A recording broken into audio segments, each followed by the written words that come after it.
महाशिवरात्रि की महामिलन की कथा का दूसरा भाग दोस्तों। राधे राधे दोस्तों, मेरे YouTube चैनल व्रत एंड पर मैं आप सभी का स्वागत करती हूँ। जी हाँ दोस्तों, आज दूसरा अध्याय में मैं आपको सुनाने जा रही हूँ कैसे माता पार्वती और महादेव का महामिलन हुआ था और किस तरह से इनका विवाह हुआ था। तुलसीदास जी कहते हैं, शिव पार्वती की विवाह की इस कथा को जो स्त्री पुरुष कहेंगे और गाएंगे वो कल्याण के कार्यों और विवाह आदि मंगल में सदा सुख पाएंगे। यह उमा शंभु विवाहु जे नर नारी कहीं जे गावही, कल्याण काज विवाह मंगल सर्वदा सुख पावही। सब देवता अपनी अपनी भांति भांति के वाहन और विमान सजाने लगे, कल्याणप्रद मंगल शकुन होने लगे और अप्सराएं न गाने लगी। सभी अपना अपना श्रृंगार कर रहे हैं, लेकिन भगवान शिव का श्रृंगार अभी तक किसी ने नहीं किया है।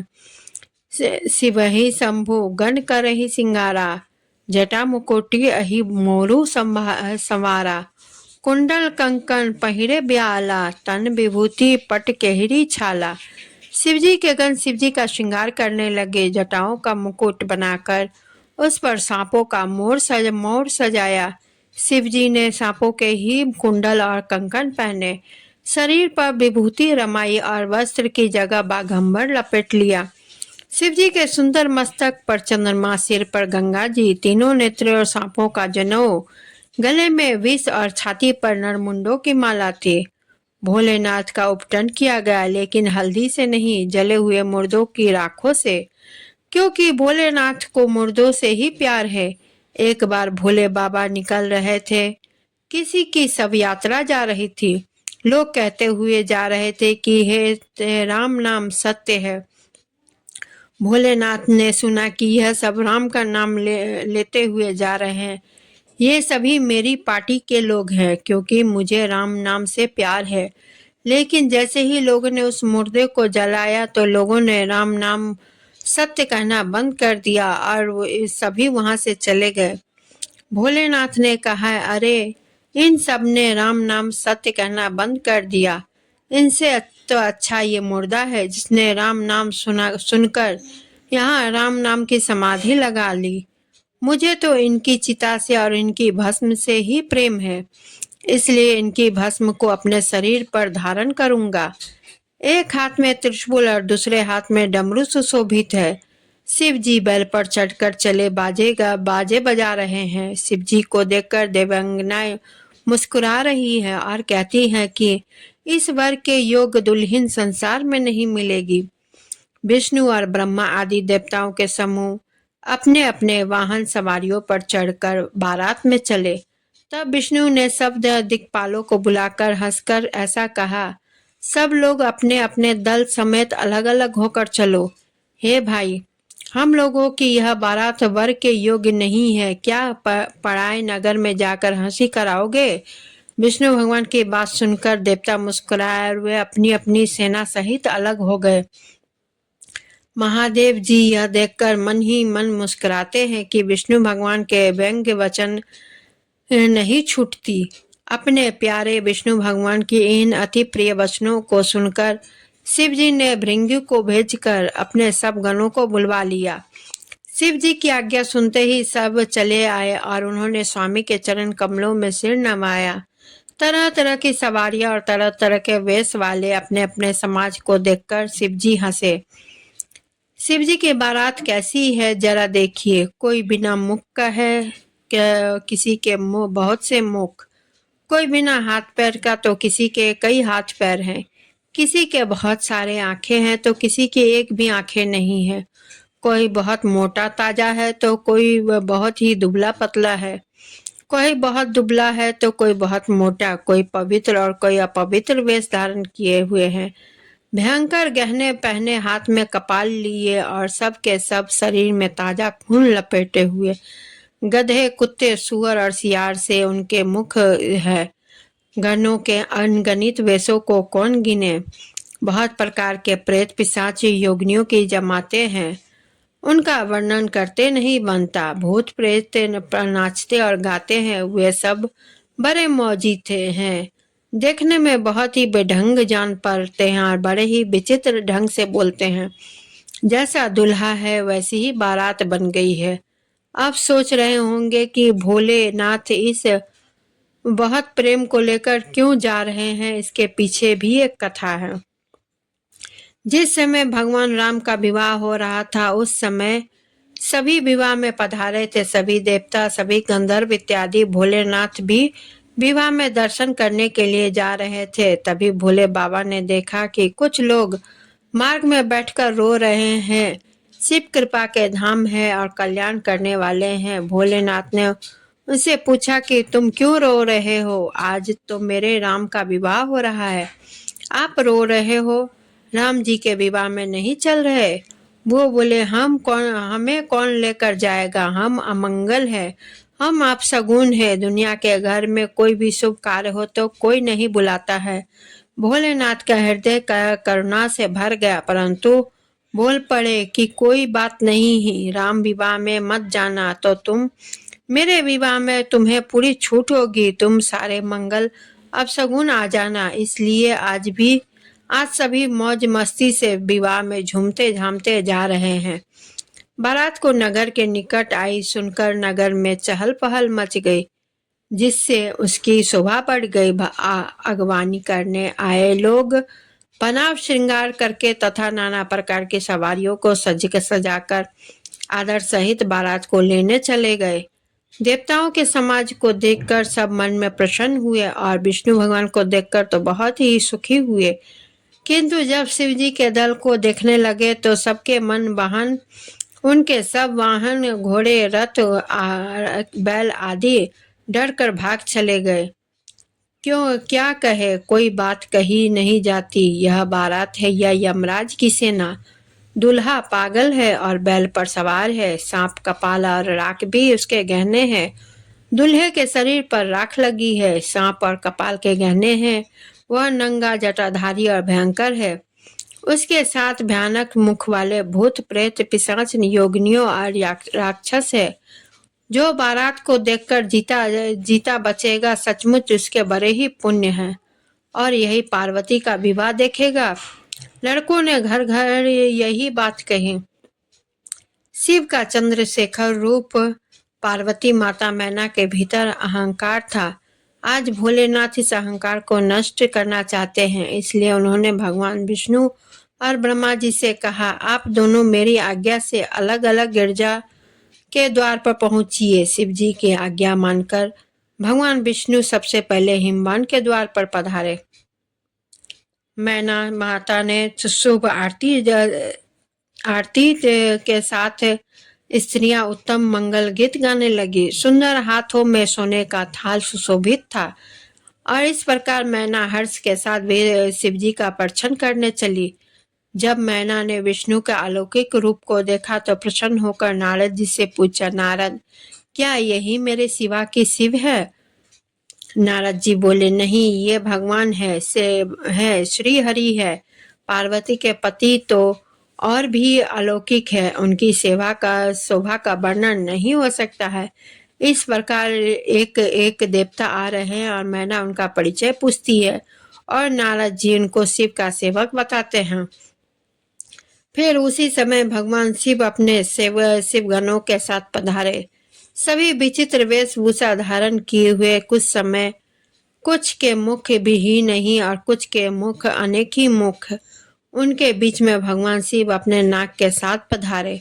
अब भोले बाबा से द्वार पर शगुन मांगा गया। भोले बाबा बोले कि भैया, शगुन क्या होता है? किसी ने कहा कि आप अपनी कोई प्रिय वस्तु को दान दीजिए। भोले बाबा ने अपने गले से सर्प उतारा और उस स्त्री के हाथ में रख दिया जो शगुन मांग रही थी। वहीं मूर्छित हो गई। इसके बाद जब महादेव जी को भयानक वेश में देखा तब स्त्रियां ने मन में बड़ा भारी भय उत्पन्न हो गया। बहुत ही डर के मारे भागकर वे घर में घुस गई और शिव जी जहाँ जनवासा थे वहां चले गए। कुछ डर के मारे कन्या मैना जी के वाले मूर्छित हो गए। मैना जी मूर्छित हो गए। जब मैना जी को होश आया तो वह रोते हुए कहा, चाहे कुछ भी हो जाए, मैं इस वेश में अपनी बेटी का विवाह शिव से नहीं कर सकती। उन्होंने पार्वती से कहा, मैं तुम्हें लेकर पहाड़ से गिर पड़ूंगी, आग में जल जाऊंगी या समुद्र में कूद पड़ूंगी, चाहे घर उजड़ जाए और संसार भर में आकर अपकीर्ति फैल जाए, पर जीते जी मैं इस बावले वर से तुम्हारा विवाह नहीं करूंगी। नारद जी को बहुत ही सुनाया। मैंने नारद का क्या बिगाड़ा था, जिन्होंने मेरा बसता हुआ घर उजाड़ दिया और जिन्होंने पार्वती को ऐसा उपदेश दिया कि जिससे उसने बावले वर के लिए तप किया। सचमुच उनके ना किसी का मोह है, ना माया, ना उसके घर धन है, ना घर है और ना ही स्त्री ही है। वे सब उदासीन है, उसी से वे दूसरे का घर उजाड़ने वाले हैं। उन्हें ना किसी का लाज है, ना डर है। भला बांझ स्त्री प्रसव पीड़ा को क्या जाने। यह सब सुनकर पार्वती अपने माँ से बोली, हे माता, कलंक मत लो, रोना छोड़ो, यह अवसर विषाद का करने का नहीं। मेरे भाग्य में जो दुख सुख लिखा है उसे इसे जहाँ जाऊंगी वहीं पाऊंगी। पार्वती जी के ऐसे विनय भरे कोमल वचन सुनकर सारी स्त्रियां सोच करने लगी और भांति भांति विधाता को दोष देकर आंखों से आंसू बहाने लगी। फिर ऐसा कहकर पार्वती जी शिव के पास गई और उन्होंने निवेदन किया कि हे भोलेनाथ, मुझे सभी रूप और सभी वेश में स्वीकार हो, लेकिन प्रत्येक माता पिता की इच्छा होती है कि उनका दामाद सुंदर हो। तभी वहां विष्णु जी आ जाते हैं और कहते हैं कि माता, हे पार्वती जी, आप चिंता मत कीजिए। अब जो भोले बाबा का रूप बनेगा उसे देखकर सभी दंग रह जाएंगे। आप ये जिम्मेदारी मुझ पर छोड़िए। अब भगवान विष्णु ने भगवान शिव का सुंदर श्रृंगार किया और सुंदर वस्त्र पहनाया, करोड़ों कामदेव को लज्जित करने वाला रूप बनाया। भोले बाबा के इस रूप को आज भगवान विष्णु ने चंद्रशेखर के नाम से नाम दिया। बोलिए चंद्रशेखर शिव जी की जय। इस समाचार को सुनते ही हिमाचल के उसी समय नारद जी और सप्त ऋषियों के साथ लेकर अपने घर गए। तब नारद जी ने पूर्व जन्म की कथा सुनाकर सबको समझाया कि हे मैना, तुम मेरी सच्ची बात सुनो। तुम्हारी यह लड़की साक्षात जगत जननी है। पहले ये दक्ष के घर में जन्मी थी, तब उनका सती नाम था। बहुत सुंदर शरीर पाया था। वहां भी सती शंकर जी से ही ब्याही गई थी। एक बार मोहबस इन्होंने शंकर जी का कहना नहीं माना और भगवान राम की परीक्षा ली। भगवान शिव ने इनका त्याग कर दिया और इन्होंने अपनी देह का त्याग कर दिया। फिर इन्होंने आपके घर पार्वती के रूप में जन्म लिया। ऐसा जानकर संदेह छोड़ दो। पार्वती तो सदा ही शिव जी की प्रिया है और आप ये भी चिंता ना करो कि भोले बाबा को रूप। ऐसा जानकर संदेह छोड़ दो। पार्वती जी तो सदा ही शिव जी की प्रिया है। आप देखना भोले बाबा के नए रूप को, जिसे भगवान श्री हरि ने स्वयं अपने हाथों से सजाया। तब नारद जी के ऐसे वचन सुनकर सबका विषाद मिट गया और क्षण भर में यह समाचार सारे नगर में फैल गया। तब मैना और हिमवन सुख में मग्न हो गए और जैसे ही भगवान शिव के दिव्य चंद्रशेखर रूप का दर्शन किया तो मैना मैया तो देखते ही रह गए। उन्होंने अपने दामाद की शोभा देखी तो आरती उतार कर घर में चली गई। शिव पार्वती विवाह नगर में मंगल गीत गाए जाने लगे और सबने भांति भांति सुवर्ण के कलश सजाए। जिस घर में स्वयं माता भवानी रहती हो, वहाँ की जो नार का वर्णन कैसे किया जाए, यानी भोजन का क्या वर्णन किया जा सकता है। हिमाचल के आदर पूर्वक सब बारातियों विष्णु ब्रह्मा और सब जाति के देवताओं को बुलवाया। भोजन की बहुत सी पंगतें बैठी, चतुर रसोइयों परोसने लगे। स्त्रियों की मंडलियां देवताओं को भोजन कराते समय जानकर कोमल वाणी में गालियां देने लगी और व्यंग भरे वचन सुनाने लगी। देवगण विनोद सुनकर बहुत सुख अनुभव करते हैं, इसलिए भोजन करने से में बड़ी देरी लगा रहे हैं। भोजन कर चुकने पर सबके हाथ मुंह धुलवाकर पान दिए गए। फिर सब लोग जो जहाँ ठहरे थे वहां चले गए। फिर मुनियों ने लौटकर हिमवान को लग्न सुनाई और विवाह का समय देखकर देवताओं को बुला भेजा। वेदिका पर एक अत्यंत सुंदर दिव्य सिंहासन था। ब्राह्मणों को सिर नवाकर और हृदय में अपने स्वामी श्री रघुनाथ जी का स्मरण करके शिवजी उस सिंहासन पर बैठ गए। फिर मुनीश्वरों ने पार्वती जी को बुलाया। सखियां श्रृंगार करके उन्हें ले आई। पार्वती जी को जगदम्बा और शिवजी की पत्नी समझकर देवताओं ने मन ही मन प्रणाम किया। भवानी जी सुंदरता की सीमा है, करोड़ों मुख से भी उनकी शोभा नहीं कही जा सकती। सुंदरता और शोभा की खान माता भवानी मंडप के बीच में जहाँ शिवजी थे वहां गई। वे संकोच के मारे पति के चरणों का कमलों को देख नहीं सकती, परंतु उनका मन रूपी भंवरा तो वहीं था। मुनियों की आज्ञा से शिवजी और पार्वती ने गणेश जी का पूजन किया। मन में देवताओं को अनादि समझकर कोई इस बात को सुनकर शंका ना करे तो शिवजी पार्वती के संतान है, अभी विवाह से पूर्व ही वे कहाँ से आए। पर्वतराज हिमाचल ने हाथ में कुश लेकर तथा कन्या का हाथ पकड़कर उन्हें भवानी जानकर शिवजी को समर्पण किया।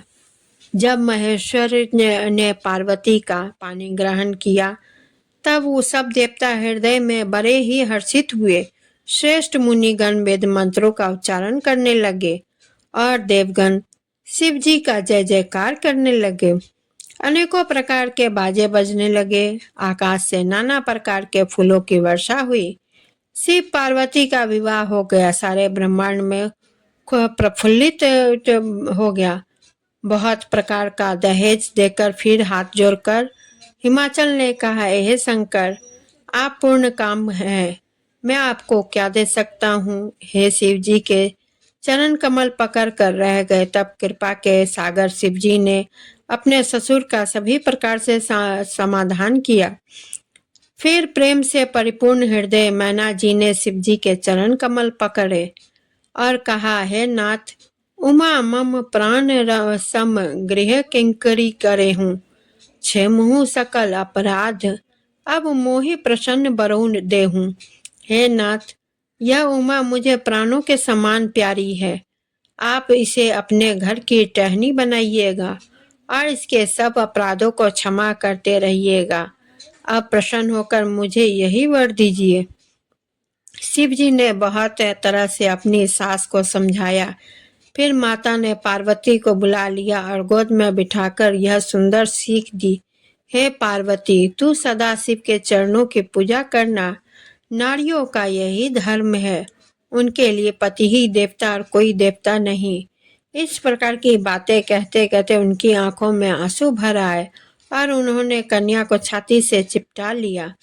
पार्वती जी माता से अपने फिर मिलकर चली और सब किसी ने उन्हें योग आशीर्वाद दिया। हिमवान अत्यंत प्रेम से शिवजी को पहुंचाने के लिए साथ चले। वृषकेतु यानी शिवजी ने बहुत तरह से उन्हें संतोष करार कर विदा किया। पर्वतराज हिमाचल तुरंत घर आए और उन्होंने सब पर्वतों और सरोवर को बुलाया। हिमवान ने आदर, दान, विनय और बहुत सम्मान पूर्वक सबको विदाई की।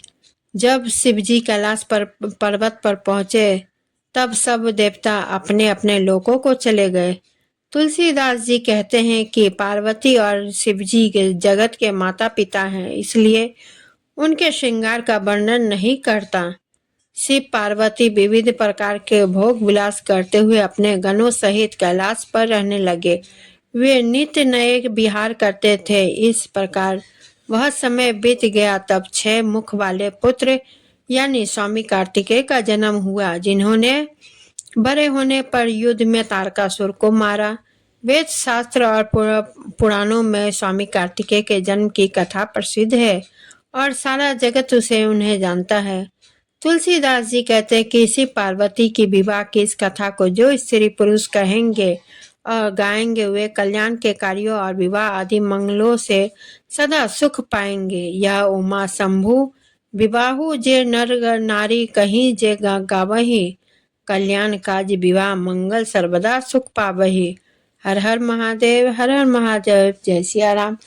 दोस्तों, आप सभी को यह मेरी कथा कैसी लगी कमेंट जरूर करें। मुझे आप सभी का कमेंट का बहुत बेसब्री से इंतजार रहेगा। और वीडियो को लाइक शेयर करें और चैनल को सब्सक्राइब करना ना भूलें। इसी के साथ मैं विदा लेती हूँ। धन्यवाद।